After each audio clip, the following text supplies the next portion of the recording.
ചായ കൂടുതൽ കഴിക്കുന്ന ആൾക്കാരാണെങ്കിൽ തീർച്ചയായിട്ടും കാണുക. കൂടുതൽ എന്ന് ഉദ്ദേശിക്കുന്നത് രാവിലെ ഒരു കപ്പ് അല്ലെ ഒരു ഗ്ലാസ്, വൈകിട്ട് ഒരു ഗ്ലാസ് എന്നുള്ളതല്ല. അതിൻ്റെ ഇടയ്ക്ക് കട്ടൻ ചായയോ പാലൊഴിച്ചിട്ടുള്ള മിൽക്ക് ടീയോ അല്ലെങ്കിൽ ഏത് വിധത്തിലായാലും ചായ കൂടുതലായിട്ട് കഴിക്കുന്ന ആൾക്കാർ തീർച്ചയായിട്ടും ശ്രദ്ധിക്കണം.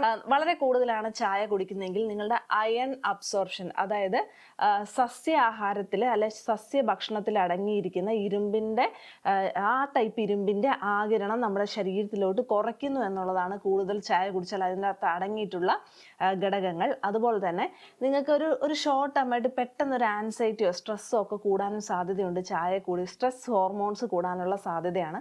അടുത്തെന്ന് പറഞ്ഞിട്ടുണ്ടെങ്കിൽ ഉറക്കക്കുറവോ, ഉറങ്ങുന്ന ഉറക്കത്തിനൊരു ക്വാളിറ്റി ഇല്ല. അതായത് നമ്മൾ എന്തൊക്കെയോ സ്വപ്നങ്ങൾ കണ്ട് അതുപോലെ തന്നെ കറക്റ്റായിട്ടൊരു ഡീപ്പ് സ്ലീപ്പിലോട്ട് പോവാതെ അങ്ങനെ നമ്മൾ അറിഞ്ഞുകൊണ്ട് ഉറങ്ങുന്ന ഒരു രീതി, ആ ഒരു ഉറക്ക രീതിയിലേക്കും പോകാനുള്ള സാധ്യതയുണ്ട് ഓവർ ചായ കുടിച്ചാൽ. അതുപോലെ തന്നെ ഓവറായിട്ട് ചായ കുറച്ച് നാളൊക്കെ കഴിച്ച് കഴിയുമ്പോഴത്തേക്കും ചില ആൾക്കാരിൽ ഈ കിഡ്നി സ്റ്റോൺസ് ഒക്കെ വന്ന ആൾക്കാരിൽ ഓക്സലേറ്റ് ഡെപ്പോസിഷൻ കൂട്ടാനുള്ള സാധ്യത, അങ്ങനെ ഓക്സലേറ്റ് ടൈപ്പ് കിഡ്നി സ്റ്റോൺസ്, മൂത്രത്തിൽ കല്ല് വരാനുള്ള സാധ്യതയും കൂടുതലാണ്. മലബന്ധവും ദഹനക്കുറവും മിക്കവാറും ചായ ഓവറായിട്ട് യൂസുള്ള ആൾക്കാരിൽ ഉണ്ടാവാറുണ്ട്. ദഹനക്കുറവ് എന്ന് പറയുമ്പോൾ ചില പ്രത്യേകതരം ഭക്ഷണ പദാർത്ഥങ്ങൾ ദഹിക്കാതെ അതേപോലെ തന്നെ മലത്തിൻ്റെ കൂടെ പോകും. എക്സാമ്പിളായിട്ട് നമ്മൾ പറയുകയാണെങ്കിൽ നേന്ത്രപ്പഴം അല്ലെങ്കിൽ ചീര, ഇലവർഗ്ഗങ്ങളിലുള്ള സാധനങ്ങൾ, തക്കാളി, അങ്ങനത്തെ ഒത്തിരി സാധനങ്ങൾ, അത് കുറച്ച് ദഹിക്കാൻ ബുദ്ധിമുട്ടുള്ള സാധനങ്ങളൊക്കെ അതേപോലെ തന്നെ മലത്തിൻ്റെ കൂടെ പോകുന്നതായിട്ട് കാണാൻ വേണ്ടി സാധിക്കും. അടുത്ത നമുക്ക് എല്ലാവർക്കും അറിയാം, തേയിലയിൽ അടങ്ങിയിരിക്കുന്ന വിഷാംശമാണ്.